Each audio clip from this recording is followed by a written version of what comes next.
Assalamualaikum warahmatullahi wabarakatuh. Balik lagi bersama Maidatul Farhi. Oke, kali ini kita akan bahas mengenai nilai mutlak. Nah, nilai mutlak ini konsep nilai yang sangat-sangat berguna buat kalkulus. Jadi kalian harus gunain dengan baik mungkin. Nah, nilai mutlak dari suatu bilangan real X, misalkan ya, itu dinyatakan dengan dua garis yang sejajar dengan X-nya.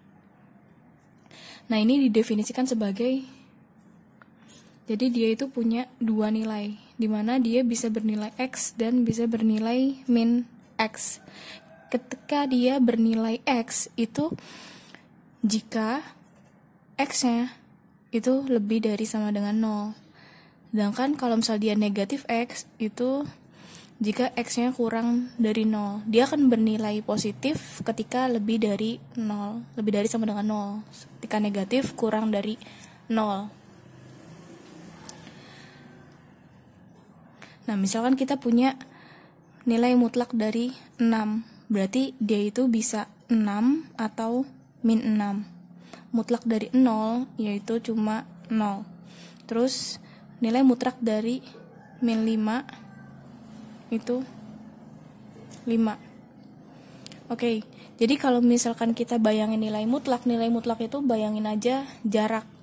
Jadi kalau misalkan kita punya nilai mutlak min 5, tetap jaraknya adalah 5.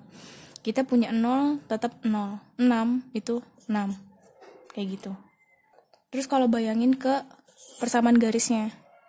Jadi kalian punya nilai mutlak 4. Nilai mutlak 4 itu bisa positif 4, bisa negatif 4. Jadi dia itu jarak yang berarah. Jadi misal kita punya 0, punya 4 dan min 4. Nah, nilai mutlak itu jarak. Jadi dia bisa dari 0 ke 4 atau dari 0 ke min 4. Ini sama-sama nilai mutlak 4. Ini nilai mutlak dari 4, ini nilai mutlak dari min 4, sama-sama 4. Nah, terus kalau misalkan secara teorinya, misal kita punya di sini adalah A, di sini adalah X. Terus kita gabungin gini. Nah, di mana nilai mutlak dari X min A itu akan sama dengan A min X. Jadi akan berlaku nilai mutlak dari X min A itu akan sama dengan A min X. Nah, ada beberapa sifat mengenai nilai mutlak. Nah, sifat yang pertama itu perkalian dari nilai mutlak dari AB. Itu berlaku nilai mutlak dari A dikali dengan nilai mutlak dari B. Jadi kalau misal perkalian nggak masalah. Terus nomor 2 itu ada A plus B. Nilai mutlak dari A plus B itu akan sama dengan kurang dari sama dengan nilai mutlak dari A plus nilai mutlak dari B.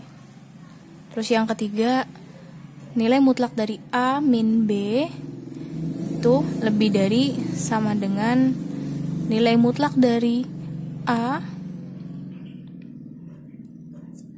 min nilai mutlak dari B dimutlakin lagi. Terus kalau misalkan pembagian, nilai mutlak A per B itu akan sama dengan nilai mutlak dari A per B.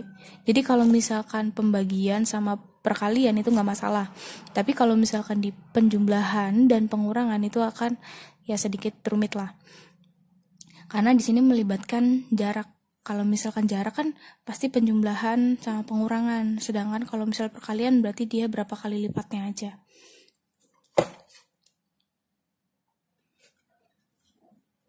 Jadi bakal lebih gampang perkalian sama pengurangan. Dia nggak bisa merubah nilai mutlaknya.